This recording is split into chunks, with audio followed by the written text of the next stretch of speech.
Noticiero.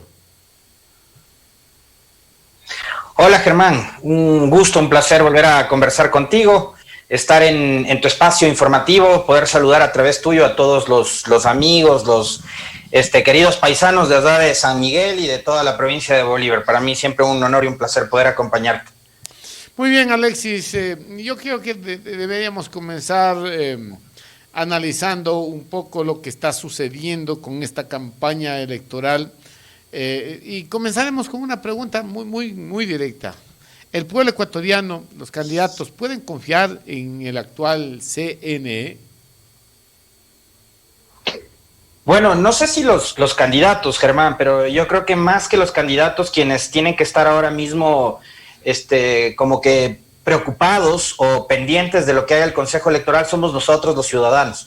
O sea, creo que los candidatos, muchos de ellos, digamos, no tuvieron mayores contratiempos, salvo por ahí el binomio de Arauz y Rabascal, como para poder concretar la inscripción de su candidatura. Lo de Álvaro Noboa finalmente no terminó de cuajar, no se resolvieron los entuertos que había y ese choque de trenes entre el Tribunal Contencioso Electoral y el Consejo Nacional Electoral se quedó por fuera, y ahora lo que resta es que los ciudadanos estemos siempre vigilantes de lo que pueda suceder en cuanto al desarrollo de aquí hasta el 7 de febrero de lo que serán, primero, la campaña, que me parece vamos a entrar ya en la etapa más compleja. Ya estamos viendo, a partir de lo de este fin de semana, de ese debate que se dio entre sábado y domingo, un nivel mucho más caliente de la campaña, la misma que es clímax máximo, yo creo que la próxima semana, ¿no? Ya en los últimos días, ahí vamos a ver todos los ecuatorianos como, tanto en redes sociales como también en los espacios de los diferentes grandes medios de comunicación, las cosas se van a ir calentando todavía mucho más mientras más nos acerquemos al 7 de febrero. Y de ahí, digo, ya es cuestión también de lo que haga el Consejo Electoral para permitir que los observadores internacionales y otras organizaciones como Participación Ciudadana, que tampoco es que es mucho de fiar, pero que dentro del país también puedan hacer su trabajo de observadores y de veedores para que las elecciones del 7 de febrero transcurran en normalidad y en calma, que es, creo yo, el deseo que todos los ecuatorianos tenemos, ¿no? Que podamos elegir un nuevo gobierno, un nuevo parlamento y que la decisión de nosotros en las urnas sea respetada. Hay una frase histórica de Joseph Stalin. Él decía que no es tan importante quién vota, sino quien cuenta los votos. Entonces, habrá que estar también muy pendiente de lo que hagan las mismas organizaciones políticas en materia de control electoral. Bastante complicado, justamente una cosa que está muy, digamos, por lo menos cuestionada de la actitud del CNE, que es no permitir que los observadores internacionales actúen como veedores en este proceso. Hace algunos días se sabía que entiendo que diputados europeos o de la Unión Europea estaban solicitando, entre otras organizaciones internacionales, ser veedores, y el CNE todavía no respondía. Hasta la fecha, ¿se tiene conocimiento de esta respuesta? ¿Ya la han hecho? ¿No todavía? Tengo entendido que a esta altura al Parlamento Europeo ya le han respondido los consejeros, pero hay otras organizaciones internacionales como el Grupo de Puebla, quienes no todavía, y han cumplido ya con todos los requisitos, Germán, como para poder participar. Justamente hoy en mi espacio de noticias, en la mañana, conversaba con Marco Enríquez Dominami. Él es un ex candidato presidencial chileno y ex parlamentario también de Chile, que forma parte del Grupo de Puebla, que forma parte también Dilma Rousseff, Alberto Fernández, actual presidente de la Argentina, está Rafael Correa, está José Mujica, está Ernesto Samper, expresidente de Colombia y ex secretario general de la UNASUR. Hay muchísimos cuadros que son referentes de la política y que están ligados más al progresismo, a la centroizquierda latinoamericana, que forma parte del Grupo de Puebla, y según lo que nos decía hoy Marco Enríquez, todavía no recibían respuesta de parte del Consejo Electoral. Entonces habrá que estar pendiente también de cómo se van incorporando estas y otras organizaciones que pretenden participar como veedores, dado que yo si quisiera hacer como énfasis en eso, Germán, estamos viviendo una simulación de democracia, ¿no? Estamos viviendo una ficción de democracia, porque no se han respetado determinados parámetros. Fíjate tú que para que los simpatizantes, los militantes de la Revolución Ciudadana, quienes han venido recorriendo la década anterior con Correa puedan participar, tuvieron que buscar partido para poder hacerlo, y hoy lo están haciendo por Centro Democrático, que es el movimiento político que lideraba el ex prefecto del Guayas, Jimmy Jairala, porque no les permitieron, primero les quitaron Alianza País, ¿no? Que ahora preside Lenín Moreno y que no sabemos qué mismo es Alianza País. Su candidata, que es Jimena Peña, dice que esa no es candidata del oficialismo, entonces no sabemos qué mismo es Alianza País. Después intentaron inscribir el movimiento Revolución Alfarista, no les permitieron, diciendo que Alfaro no era de izquierdas, inventaron por ahí alguna argucia de carácter jurídico, no les permitieron. Después intentaron con Maná, apareció un supuesto dueño de esa marca. Entonces, fíjate, esta democracia, este remedio de democracia que estamos viviendo, les obligan a la fuerza más importante que tiene políticamente este país, porque yo no desconozco lo que representa para el Ecuador el Partido Social Cristiano, que es un partido histórico, que data de mediados de la década de los 50, del siglo pasado. Es un partido que tiene muchísima historia. Yo no desconozco la trayectoria, la trascendencia que tuvo la izquierda democrática, que ahora está tratando como de nuevamente refrescarse. Y tampoco desconozco la trayectoria política que ha hecho en estos 11 años Guillermo Lasso con el movimiento Creo. Pero asimismo tampoco desconozco el hecho de que la Revolución Ciudadana que lidera Correa tiene por lo menos un voto duro del 20-25%, si es que no es más, ¿no? Los más radicales correístas dicen que eso supera en el 30%. Eso todavía no se refleja mucho en las encuestas porque les está costando incluso convencer a esos votos duros del correísmo. Pero es la fuerza política más importante de este país, y esa fuerza política está representada en una persona que está viva y que es un actor político totalmente activo. Tú tuviste la oportunidad de conversar con el expresidente la semana anterior, vi la entrevista.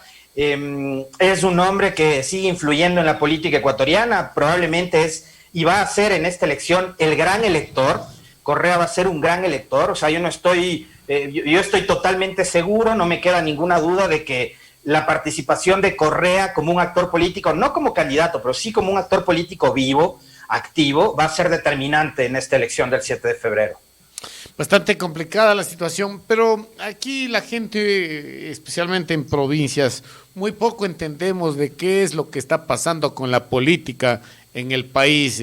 Tú, un gran periodista, de mucha trayectoria, un analítico de la política. ¿Qué mismo pasa? O sea, no se sabe. Primero, nadie quiere ser el candidato al oficialismo.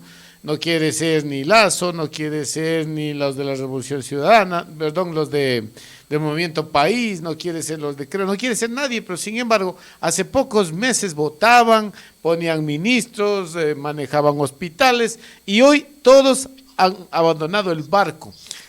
¿Qué es lo que pasa en el país? No sé si tú, Alexis, nos ayudas con un poco esclareciendo este tema que a mucha gente nos confunde. No sabemos quién está con quién y quién está en contra de quién hoy en la política y ahora, hoy plasmado ya en candidaturas. A ver, esto se resume muy, muy fácil, Germán. Cuando gana Lenín Moreno en la presidencia en 2017, y empieza a gobernar y se provoca esta suerte de fractura, de ruptura interna en Alianza País que hace que Moreno lidere una corriente, en ese momento porque estaba liderando, ¿no? Se fueron como 40 de 74 o un poco menos, unos 38 por ahí se fueron de la bancada de Alianza País con Moreno, y la otra mitad se partió y se fue con Correa, ¿no? Quizás, y ahí creo que no es un secreto para nadie, que los integrantes de esa bancada que tenían mucho más contenido, más recorrido, te hablo de cuadros como Pavel Muñoz, por ejemplo, como Marcela Guiñaga, como Augusto Espinosa, como Doris Solís, como Marcelo Holguín, como Lira Villalba, como Franklin Samaniego, como J. Lloret, o sea, los cuadros más fuertes de Alianza País se fueron con Correa, con la figura más potente que tenía Alianza País, que es en definitiva Correa, y el relleno de esa bancada se quedó con Lenín Moreno. Ahí está, por ejemplo, de nuestra provincia, Fafo Gavilanes, ¿no? Y algunos otros cuadros que han causado y que han dejado una enorme decepción, porque, digamos, en su momento esos también representaban una corriente política progresista, de centroizquierda, y terminaron votando a favor de leyes totalmente impopulares, regresivas en materia de derechos laborales, por ejemplo, como la ley humanitaria, y otras tantas leyes que envió el gobierno de Moreno, y que han terminado afectando muchísimo a los trabajadores, sobre todo en lo que tiene que ver con derechos. Entonces, cuando Moreno provoca esta fractura, que además es una cosa de locos, no debe ser el primer presidente en el mundo entero que decide dividir su bancada y generarse él mismo una crisis de ingobernabilidad. O sea, porque ¿qué más quieres tú, Germán? Eres candidato a presidente. Yo llego con 74, que me permite gobernar fácil, con una mayoría absoluta de 70, y estoy feliz. Tengo mis 70 votos para aprobar todas las normativas, me quedo feliz. Moreno llegó con 74 y dividió la bancada. O sea, es de locos lo que hizo Moreno. Entonces le tocó, como se provocó él mismo una crisis de ingobernabilidad, le tocó empezar a generar esa política del reparto, del clientelismo. Entonces, venga, nos repartimos las provincias, las gobernaciones, los cargos públicos a nivel país, después los hospitales en medio de una pandemia. O sea, que es una vergüenza absoluta, ¿no? Y esa crisis de ingobernabilidad que se provoca a Moreno también da cuenta de que existen unos aliados externos de este gobierno que empiezan a operar y que empiezan ya a configurar lo que sería este escenario político actual. Entonces, Moreno fue útil y fue un presidente títere de los banqueros, de los grandes medios de comunicación, de los grandes grupos de poder, de sus grandes empresarios, que lo que hicieron fue manejar a su antojo al gobierno para, por ejemplo, provocar la aprobación de leyes que vayan en su beneficio.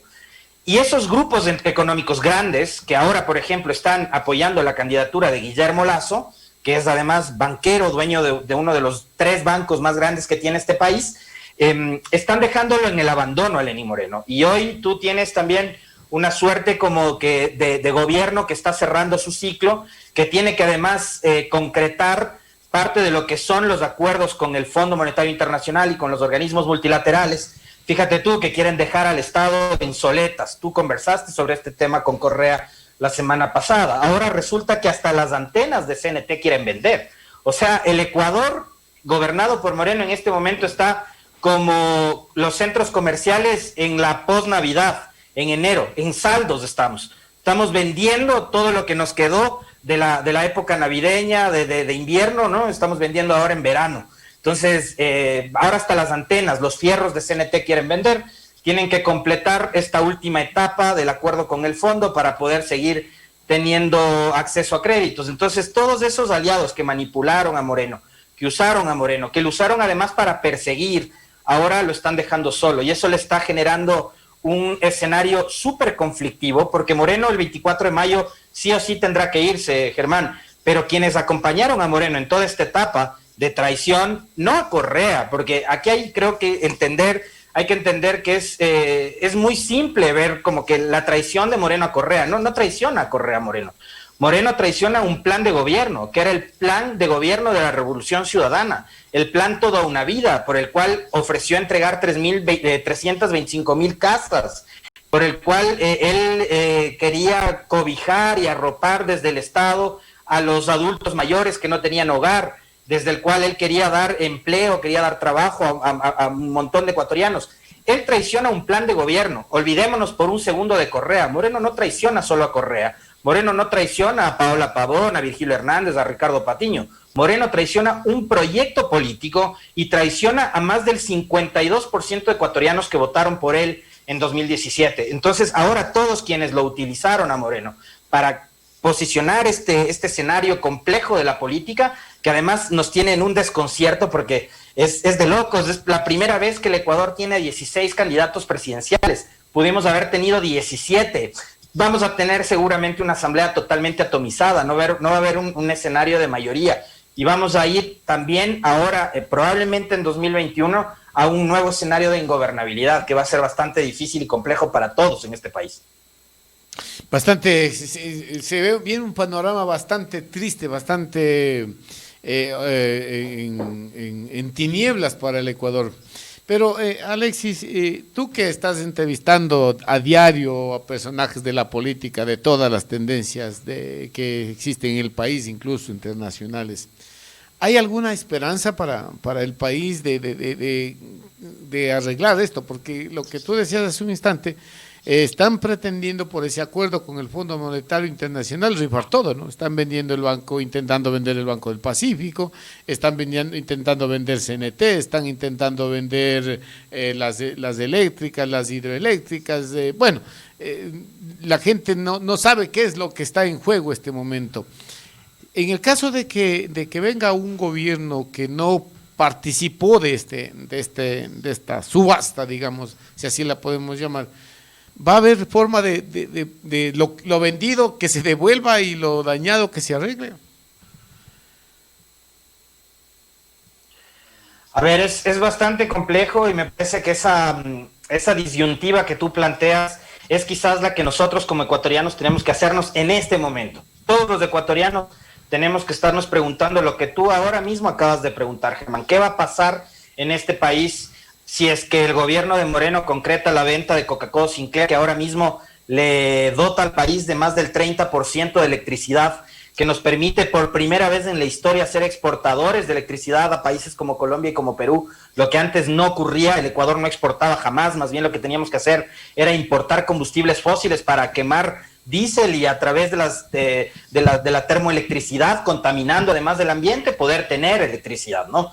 Entonces, un efecto inmediato que la gente tiene que entender es que el momento en que se privaticen las hidroeléctricas, lo que va a pasar es que a usted la factura de electricidad le va a salir más cara, porque la empresa privada no le va a subsidiar a usted ni un centavo, ni un centavo. Entonces, se privatiza la salud, se privatiza el IE, se privatiza la educación, se privatiza el sector eléctrico y a usted todo le va a salir más caro. O sea, usted no va a poder ya pagar, va a tener que apagar todas las luces en la casa, ¿no? Como cuando uno visitaba las casas de los abuelos y el abuelo se enojaba porque tenías todos los focos encendidos. Bueno, así nos va a pasar si es que se privatiza el sector eléctrico. Esa pregunta que tú planteas en esta conversación, Germán, creo que todos los ecuatorianos tenemos que estarnos preguntando ahora. Revertir la privatización, tomando en cuenta los procesos judiciales que podría enfrentar el país a futuro en esta suerte de TBIs, ¿no? Estos tratados bilaterales de inversión y cosas por el estilo, en donde las empresas van a los tribunales internacionales y pueden ocurrir escenarios catastróficos como los de Chevron o los de la Oxy, en donde el país tiene que pagar unas indemnizaciones millonarias por incumplir los contratos. Esas cosas son las que tenemos que cuestionarnos, porque en este momento hay dos visiones de país. Hay dos visiones de país y hay dos proyectos con visiones totalmente distintas de país. Y lo que sucedió durante el fin de semana en los debates de sábado y domingo creo que nos dan a los ecuatorianos precisamente la luz para entender eso. Eran 15 candidatos que representan una misma tendencia contra uno solo que representa el progresismo y la izquierda, que era Andrés Arauz. Los 15 arremetieron contra Arauz. O sea, son Lazo y 14 copias suyas en contra de Arauz. No, fíjate tú que incluso el candidato del Pachacuti, que se supone que es un movimiento más de centroizquierda, progresista, con una cosmovisión mucho más pachamamista de los indígenas, resulta que Yacu quiere eliminar el ISD, ¿no? Quiere permitirle al señor Lazo que saque toda su fortuna sin pagar un solo centavo de impuesto, que es lo que ha venido haciendo. O sea, ha pagado impuestos, sí, pero sigue sacando la plata al exterior. Y ahí yo encuentro otra contradicción. ¿Cómo puede ser que una persona tenga una cantidad de dinero tan grande invertida en un banco en Panamá y que te diga a ti, yo voy a traer inversión extranjera al Ecuador? Pero empieza trayendo tú los recursos que tienes en Panamá. Si tanto crees en el Ecuador, bueno, trae la plata e inviértela aquí. Entonces, creo que hay muchas contradicciones y creo que hay también muchas mentiras en torno a determinadas propuestas, determinadas tesis o hipótesis que manejan ciertos candidatos. Y habría que desnudarlas porque al fin y al cabo todo el mundo ofrece solucionar el problema que vive el país con fórmulas mágicas como las de en los primeros 21 días arreglamos todo, traigo a todo mundo para que dé créditos a bancos. Hay gente que propone incluso traer estos bancos offshore al país y toda una locura. Y lo que pasa es que el ecuatoriano se cree porque conoce poco del tema. Y eso es un grave problema. Adicionalmente, Alexis, no sé, tú has vivido desde muy joven en la capital, pero aquí en la provincia de Bolívar, un poco recapitulando lo que hablábamos de las empresas eléctricas, la provincia de Bolívar antes de la Revolución Ciudadana, de la Revolución Ciudadana, perdón, y otras provincias del país que no tienen empresas, que no hay quien pague la luz cara, que es destinada a empresas. Nosotros los bolivarenses, entre otras provincias, pagábamos la energía más cara en el país, siendo una provincia pobre, de gente muy sencilla, que no tiene negocios, y estas cosas van a volver. Por eso te decía que la pregunta que tú planteabas hace un momento es la que deberíamos estar haciéndonos todos los ecuatorianos, y por eso también te hacía referencia a esas dos visiones de país que tenemos, ¿no? La visión del país que empezó a construir carreteras, que empezó a construir hidroeléctricas, que empezó a través de la inversión pública a mover la economía de todo el Ecuador en su conjunto, y la visión de un país que quiere privatizarlo todo. Yo no satanizo a la empresa privada, porque creo que la empresa privada también es súper importante, pero fíjate, te planteo este dilema. ¿Qué hubiera sido de Guayaquil? ¿Qué hubiera sido de Quito? ¿Qué hubiera sido de provincias como Manabí, que también fueron muy afectadas por la pandemia, si no tenías un sistema de salud público fuerte? No, nos hubiera tocado a todos los ecuatorianos invertir en hospitales privados, en clínicas privadas, de nuestros bolsillos, para pagar 10, 15, 20 días de UCI, de estar internado en una unidad de cuidado intensivo. Germán, ¿cuánta plata cuesta eso?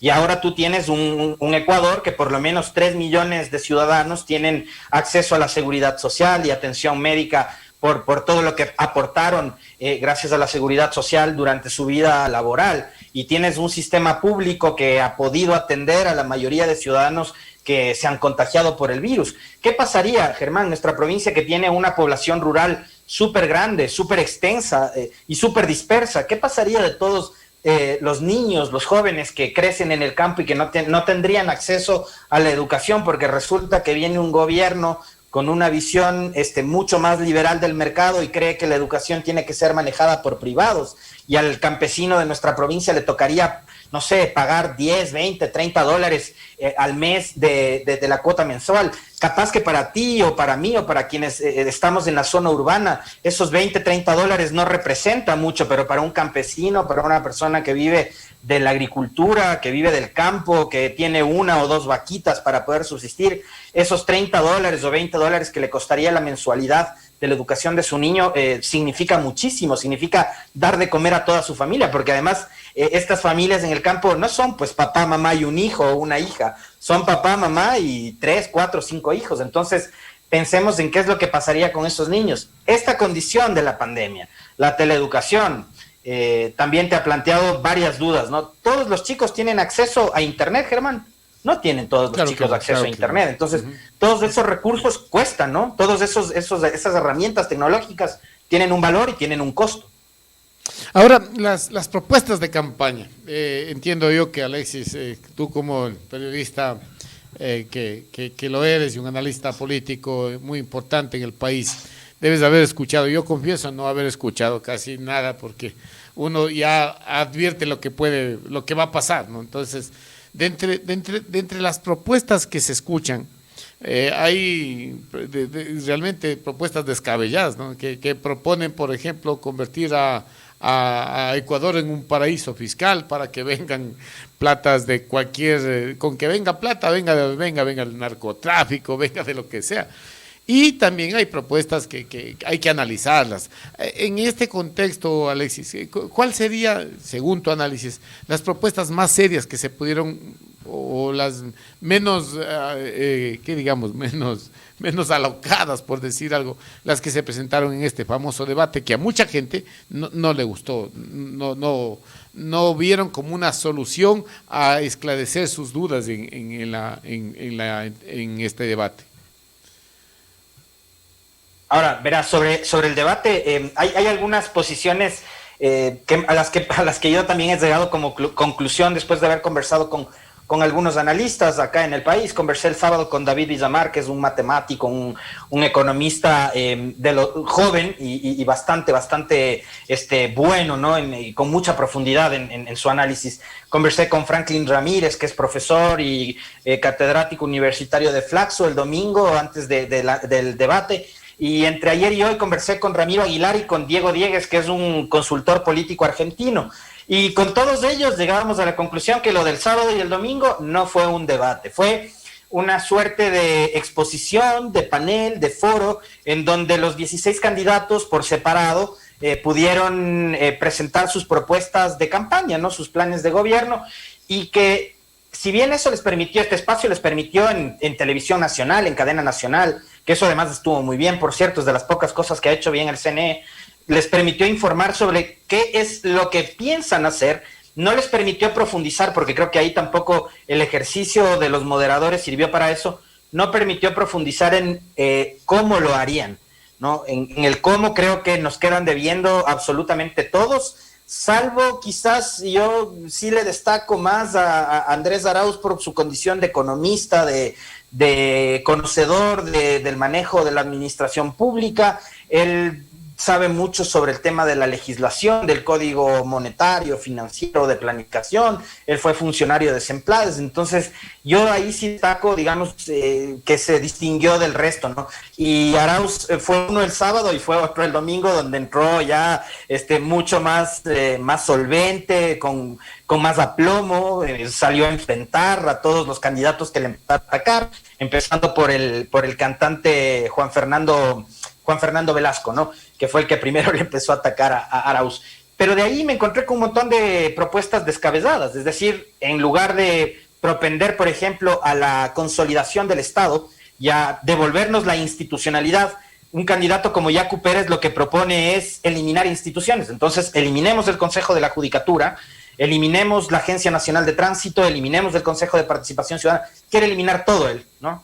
Para eliminar esos organismos que son parte de la construcción misma de la estructura del Estado, Yacu lo que tiene que hacer es convocar a una asamblea constituyente, pero nunca habló de una asamblea constituyente de plenos poderes, ¿no? Entonces yo no sé cómo pretendía él eliminar de un soplo esas instituciones. Por otro lado, te topaste con propuestas demagógicas que se enmarcan en lo que los expertos en materia jurídica denominan el populismo penal, es decir, en este país todo quieren resolver con incremento de penas. Es decir, si hay un asesinato, que ya no te den 25, sino 50 años, que si te encuentran en actos de corrupción, como plantea Carlos Agnay de la Bastida, que es el candidato del roldosismo, te quiere meter de por vida preso. Lucio Gutiérrez dice que si a ti te encuentran en casos de corrupción, no vas preso solo tú, sino tu mujer, tus hijos, tus papás. O sea, bueno, una cosa de locos. Y lo último que vimos el día de ayer, ¿no? Que Guillermo Lasso se reunió con el alcalde de Quito, Jorge Yunda, y ofreció en una rueda de prensa poner un motor debajo de la Virgen del Panecillo para que la Virgen esté girando. Yo te pregunto a ti, Germán, y al resto de ecuatorianos, yo vivo en Quito y te soy sincero, o sea, lo que más quisiera en este momento para esta ciudad es que el metro que lleva construyéndose desde el año 2013, 2014, desde la administración municipal de Augusto Barrera, que me parece a mí que nos metió en un problemón, en la obra de infraestructura más cara de la historia del país, es el metro de Quito, es una obra faraónica, carísima, que además recorre un solo tramo de norte a sur, no conecta la ciudad con los bases, con las denominadas ciudades satélites, no conecta Quito con las periferias, entonces va a comunicarnos de norte a sur, de sur a norte entre quiteños, obra de 3,000 millones de dólares. Yo quisiera que esa obra por fin entre a funcionar, ¿no? Pero a mí, ¿de qué me sirve? Te digo en serio, cuando tenemos 1 millón de ecuatorianos que perdieron su trabajo por la crisis económica y por la crisis sanitaria, y cuando tenemos un montón de gente que se está muriendo por falta de atención en salud, y cuando necesitamos tener o contar por lo menos con 24 millones de dosis de vacunas, que venga el señor Lasso y nos ofrezca ponerle un motor giratorio a la Virgen del Panecillo. O sea, mañana viene un loco y te ofrece una escalera eléctrica para subirte de la avenida Amazonas al Rucu Pichincha y ya, o sea, que gane la elección, ¿no? Entonces creo que los candidatos no se han tomado en serio, la verdad, el empatar y el conectar con la gente, con los deseos, con las urgencias, con las necesidades que tiene la gente, como para poder hacer estas propuestas tan disparatadas, ¿no? Sí, no, y imagínate esa estructura, no sé si cueste unos cuantos miles de millones de intentar a que la Virgen del Panecillo esté dándose las vueltas como el arcángel de San Miguel, pues aquí sí se da la vuelta el arcángel solo en tiempo de fiestas, porque eso también debe implicar mucho gasto de energía. Alexis, ¿qué va a pasar con toda esta gente? Yo escucho mucho de acá en la provincia que la tortilla está comenzando a virarse. No sé si tú percibes esto, que mucha gente que estaba diametralmente buscando la desaparición, ojalá permanente, del expresidente Correa, ya están cambiando de actitud. He visto a mucha gente que ya es más tolerante, que incluso las resoluciones que se están comenzando a dar ya tienen un viso de irse normalizando. No sé si esta es la palabra adecuada, Alex. A ver, antes de responderte esa pregunta que me parece que es fundamental por la coyuntura política, estaba viendo la transmisión, pero a mí me interesa mucho saber qué es lo que opina la gente, y hay alguien que nos escribe, Danielita, dice, ¿qué opina de que Arauz ofrezca $1,000 a 1 millón de ecuatorianos? A ver, puede ser considerada una propuesta demagógica la de Arauz, y tú puedes decir, o sea, eso implica $1,000 millones, ¿no? Son $1,000 millones que Arauz pretende entregar. $1,000 a una madre pobre, que además sea madre soltera y que tenga varios hijos, por una sola vez. Ojo, es una sola vez. Pero ese tipo de subvenciones, Germán y amigos que nos ven y nos escuchan, han sido incluso iniciativas de organizaciones como la ONU y como el propio Fondo Monetario Internacional. ¿Qué es lo que te dice el Fondo Monetario Internacional en una situación de crisis como esta? Que el Estado o los estados, no solo Ecuador, sino los estados, los gobiernos, lo que tienen que hacer es tratar de inyectar la mayor cantidad de recursos en nuestra economía. ¿Sabes por qué? Porque si una madre tiene $1,000, esos $1,000 la madre va a invertirlos en dar de comer a sus hijos, en dar de vestir a sus hijos, en dar salud a sus hijos, y probablemente va a invertir esos $1,000 una parte en comprar un poco de mercadería, Germán, para no sé, vender bisutería, vender, qué sé yo, ropa interior, cosas así, ¿me entiendes? Y eso lo que genera es un efecto dinamizador en la economía. ¿Qué es lo que está pasando ahora? Nuestra amiga nos dice, no tenemos plata. Déjame decirte que sí tenemos plata. Hay 8.700 millones de dólares en reservas internacionales en este momento para nuestro país. ¿Dónde está esa plata? Esa plata está en bancos suizos ganando intereses. ¿Quién se beneficia de eso, mi querida Danielita? Se benefician las grandes fortunas del Ecuador. La banca se beneficia de eso. Déjame recordarte algo a propósito de otro de los temas que tú analizaste con el expresidente Correa. Estamos a punto de que este gobierno moreno, que está además por irse a su casa, meta por el Ministerio de la Ley un proyecto económico urgente mediante el cual pretenden devolverle la autonomía al Banco Central. Es decir, ¿qué pretenden? Que el Banco Central del Ecuador, ya que es el ente rector del sistema monetario financiero de nuestro país, pase nuevamente a ser manejado por la banca privada. ¿Qué es lo que sucedió en los años 90 y lo que provocó el salvataje bancario del 99 y 2000? ¿Qué es lo que pasó, Danielita, en el 99 y 2000? Que a familias como la mía le congelaron sus depósitos, ¿ya? Y que pulverizaron los ahorros de miles de millones de ecuatorianos, cuando el Banco Central del Ecuador estaba manejado por los banqueros. Entonces, esa crisis financiera, ese salvataje bancario del 99 y el 2000, le costó al país, hace 20 años, $8,000 millones. Ahora Arauz quiere dar por una vez $1,000 millones a 1 millón de ecuatorianos.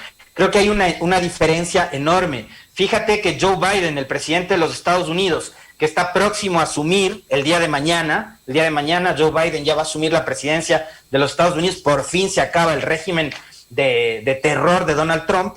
Joe Biden llega con una propuesta de inyectar una cantidad, pero descomunal, de plata. Porque lo mismo hizo después de la Gran Depresión Teddy Roosevelt en los años 30, ¿no? Metió el Estado estadounidense, o sea, todo el gobierno federal, en todos sus estados metió una cantidad pero descomunal de plata. Y lo mismo hizo Barack Obama en el 2009, después de que asume el poder cuando deja a la presidencia de los Estados Unidos George W. Bush y deja quebrado a los Estados Unidos después de la burbuja inmobiliaria. Obama llega y hace un salvataje de $900 mil millones. Obviamente el tamaño de la economía de Estados Unidos no se parece en nada a la nuestra, es un tamaño pero monumental en comparación al nuestro, pero eso hacen los estados. Recordarle a Danielita también que este gobierno se ha endeudado en al menos $30 mil millones, que no sabemos dónde están. Germán, yo estuve en Año Nuevo en nuestra provincia, viajé para San Miguel, y lo que antes era un verdadero privilegio, viajar de Ambato hasta Guaranda, por la carretera del Arenal, que estaba en muy buen estado. Bueno, han pasado 4 años, a esa vía no le han dado mantenimiento. Ya me he encontrado con una carretera dañada, con baches, en mal estado, sin señalización. Han pasado 4 años. Este gobierno se ha endeudado en $30 mil millones y no han invertido un centavo en dar mantenimiento a las obras viales. Entonces, lo que se necesita ahora mismo es recursos, es dinero. Y ese dinero lo que va a ayudar también es a fortalecer la dolarización, que es el cuco que tanto nos meten, que el correísmo y que Arauz quieren desvanecer la dolarización. Absolutamente falso. Para sostener la dolarización necesitamos que Germán, que Danielita, que la Alexis, que todo el mundo en este país tenga dólares en sus bolsillos. Si esos dólares se esfuman, por ejemplo, mandando la plata a Panamá o a las Islas Caimán o a las Bahamas o a Reino Unido o lo que sea, ahí es el fin de la dolarización. Mientras aquí haya dólares, mientras aquí haya inversión pública, privada, de todo tipo, la dolarización se mantiene. Y ahora tú me preguntabas de Correa, ¿no? Fíjate, la semana pasada el CNE le prohibió a la Revolución Ciudadana y a la Lista 1 que saque los spots de Correa en los medios de comunicación. Resulta que durante el debate, entre sábado y domingo, mencionaron los candidatos 42 veces el nombre de Correa. ¿Qué mejor publicidad que esa? A Correa lo han mantenido vivo ellos. No hay día en este país, Germán, no hay día en estos 4 años en que Correa no haya sido tendencia en redes sociales. Porque está en los titulares, porque le enjuician, porque hablan de la corrupción, porque hablan de que la mesa servida, y Correa para aquí, Correa para acá, Correa en la sopa. 4 años lo mantuvieron a Correa vivo sus propios detractores, sus propios opositores, los que ahora, como tú decías bien, claro, están empezando a abrir el paraguas. Claro que sí, lo victimizaron y está más vigente que cualquier candidato hoy a la presidencia de la República. Yacu Pérez el otro día se viralizó a sí mismo una respuesta que le hace Yacu Pérez a Arauz y le dice: si usted quiere recuperar el futuro, mejor recupere la plata que se robaron.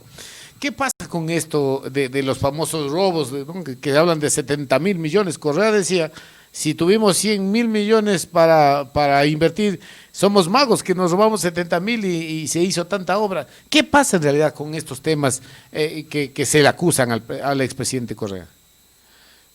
A ver, esta pregunta es excelente también. ¿Sabes por qué? Porque 4 años pasaron repitiendo una mentira en este país. El gobierno de Moreno, el contralor Celi y los medios de comunicación.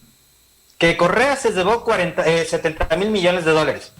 Hay un encuestador muy conocido en nuestro país que en una entrevista, cuando yo estaba todavía en el programa con el Fabricio Vela, nos dijo que eran 100 mil millones de dólares los que se había robado Correa. ¿Tú calculas cuánto es en billetes de eso y dónde puedes esconder esa cantidad de dinero, Germán? Sí, yo por lo menos no. Claro, sí. O sea, yo ni $1 millón sé cuántos fajos de billetes son. Por 100 mil millones de dólares, 100 mil millones de dólares es el Producto Interno Bruto de un año del Ecuador. De un año. 70 mil millones de dólares es el 70% del Producto Interno Bruto anual de este país. Entonces, Correa, ¿en dónde enterró? ¿Dónde están? Y otra cosa adicional, te digo, si se robaron 70 mil millones de dólares, en este momento yo quisiera ver una campaña electoral millonaria del correísmo. O sea, yo me hubiera, con un robo de 70 mil millones, me imagino el Ecuador pintado de naranja, Germán, con publicidad en todas las redes, en todos los medios, No me imaginaría pues una campaña política en la que a los candidatos del correísmo les toca caminar por las calles de Quito porque no tienen plata ni para rentar un camión. Y esa es la realidad. Yo fui a Bolívar y en Bolívar yo no me encontré ni con una guindola de la lista 1, porque no tienen plata para invertir en la campaña. Entonces, esa es la principal respuesta que yo encuentro. ¿Se robaron 70 mil millones o es que son demasiado tacaños y no quieren invertir en la campaña? ¿No? ¿O es que es mentira? Pero otra cosa adicional, durante el debate, el domingo, Germán, Andrés Arauz sacó un as bajo la manga, que era la carta del BID, que desmentía las afirmaciones que habían repetido Moreno y toda su comparsa de mentirosos, incluidos los grandes medios de comunicación, de que Correa se había robado 70 mil millones de dólares, y justificaban esa afirmación en un dichoso informe del Banco Interamericano de Desarrollo que nunca existió. Es decir, 4 años, Moreno, los grandes medios de comunicación y actores políticos y la opinión pública le mintieron al Ecuador, porque el BID dice que ese informe no existe. Bastante complicado esto, y se ha posesionado y a la gente le han hecho creer que esto, o sea, lo que tú decías, ¿no? Solo imagínense lo que es tener 70 mil millones en físico, ¿no? ¿Dónde? O sea, yo creo que en redes sociales hace algún tiempo salía una comparación de cómo se vería 70 mil millones en realidad. O sea, si por algún lado pasaron un rastro, debe haber siquiera de unos 2 o 3 milloncitos por ahí, pero no asoma por ningún lado. Alexis, finalmente ya vamos concluyendo con esta hora de esta muy interesante entrevista y diálogo con uno de los periodistas más renombrados de la capital de la República. Incluso tuvo un gran capítulo ¿con quién fue, Alexis? Fue con no fue con Michelena, con Roldán. Con Roldán, bueno, con claro, Roldán. sí. Y este capítulo que ya pasó el tiempo, pero todavía deja secuelas en la vida de Alexis Moncayo. No, para nada. O sea, yo lo que entiendo es que, o sea, ni siquiera era una cuestión personal de él conmigo, porque nunca habíamos tenido ningún tipo de problema. O sea, lo que yo entendí es que María Paula Romo se sentía incómoda siempre por mis críticas, por mi forma de cuestionar lo mal que estaban ellos llevando la cosa pública, y María Paula Romo le mandó a Roldán a pelear conmigo, ¿no? Para generar todas las olas que provocó. Y después lo que alguna vez conversamos contigo, ¿no? O sea, y esto no es, digamos, un misterio, ni es un invento que lo he hecho yo. Esta es una denuncia que incluso la presentó Roberto Gómez Alcíbar, asambleísta independiente, ex asambleísta de la bancada de Creo, de que la señora Romo, asambleístas como él, como Lourdes Cuesta, como Marcela Guiñaga, a la prefecta Pavón, a Orlando Pérez de Radio Pichincha Universal y de Telesur, a mí y a algunos otros periodistas, nos tenía los teléfonos y las comunicaciones interceptadas. Entonces, yo siempre, digamos, me convertí en un personaje que por la forma tan crítica en la que hacía periodismo, y fíjate tú que, y esto es algo que lo reconoce el mismo Correa, lo entrevisté unos días antes de que lo entrevistes tú y conversé ahí con el expresidente sobre este tema. Y él me decía, yo tengo que reconocerte algo a ti, a Alexis, y es el hecho que tú siempre fuiste crítico conmigo. Hoy podemos tener una serie de coincidencias, quizás de la visión de país que uno quiere, pero yo con Correa fui tan crítico como lo fui con Moreno y con María Paula Romo. Pero eso también te da cuenta de, digamos, el espíritu democrático que tenía Correa en comparación de lo que ha pasado durante estos 3 años y medio, que, digamos, es algo que yo, por lo menos como ecuatoriano, te lo digo, Germán, espero no volver a vivir nunca más. Lo que hemos vivido estos 3 años y medio ha sido un descalabro, una destrucción, un hacer pedazos todo, porque 10 años tomó construir las carreteras, los hospitales, las hidroeléctricas, pero destruir toda la institucionalidad que tenía el Ecuador a estos sinvergüenzas les ha tomado 3 años. Muy bien, Alexis, bastante entretenida. ¿Cómo aprendemos? Nosotros somos medio comunicadores, intentamos llegar a ese conocimiento de Alexis Moncayo, que, bueno, vemos redes sociales. Yo las mañanas también te veo a través de Facebook y de YouTube. Parece que YouTube estoy viendo, porque estoy suscrito a la página de Pichincha se llama, ¿no? Me alegro. Entonces, Pichincha Comunicaciones o Pichincha Universal. Pichincha Universal, así que yo he sentido la necesidad de que la gente entienda y comprenda qué es lo que realmente pasa en el país y que definitivamente tomemos la decisión, que la tomemos informada. Yo creo que eso es fundamental, que no nos dejemos llevar del cliché, del grito, del insulto, de la frase viralizada en redes sociales, y que analicemos qué es lo que va a pasar en el país si es que nos equivocamos los ecuatorianos. Así que, Alexis, te quiero agradecer mucho, mucho realmente. Yo valoro mucho el tiempo que te das para dedicarla a la prensa bolivarense y compartas con nosotros tu experiencia, tu conocimiento. Yo creo que un analista político como tú, hay muy pocos en el país y nos preciamos de que seas nuestro paisano. Te dejo en tus palabras finales, Alexis. Muchas gracias nuevamente por habernos brindado esta entrevista. No, pues yo te agradezco por tus palabras también, Germán. Sabes que siempre estoy a las órdenes en lo que pueda ayudarte. Sabes que siempre estoy con las manos extendidas, sobre todo cuando se trata de gente que es de mi provincia, que es, digamos, mi terruño, es mi tierra, es la tierra de mi familia. Yo quiero mucho a Bolívar, siempre procuro regresar. Me ha tomado un montón desde los carnavales del 2020 que no regresaba a Bolívar, y hoy pude pasar el fin de año en San Miguel, allá en Achupallas, que es un lugar que yo tanto quiero y añoro. Decirles simplemente que el 7 de febrero el Ecuador entero va a jugarse el destino de todo el país. Estas para mí son las elecciones más importantes de nuestra historia, o por lo menos de lo que a mí me ha tocado vivir, son las elecciones más importantes. Creo que tenemos que ir reflexionando absolutamente el voto, por quien sea que ustedes vayan a votar. Yo no voy a tratar de influir en ustedes diciéndoles voten por tal o cual candidato, pero háganlo reflexionando sobre el país que queremos para nosotros, para nuestros hijos y para las futuras generaciones. El país que aspiramos a tener en una situación tan crítica en medio de una crisis sanitaria, crisis económica, crisis social y crisis política. Y sobre todo preguntémonos cuándo estuvimos mejor. ¿Estuvimos mejor durante los años anteriores o estamos mejor ahora? Y ahí vayamos a las urnas y en la papeleta, haciendo una profunda reflexión y análisis, estudiando el voto, tomemos la decisión, porque insisto, Germán, esta es una oportunidad de oro la que tenemos el 7 de febrero los ecuatorianos. Te agradezco muchísimo, siempre a las órdenes, un gusto. Muchas gracias, Alexis Moncayo.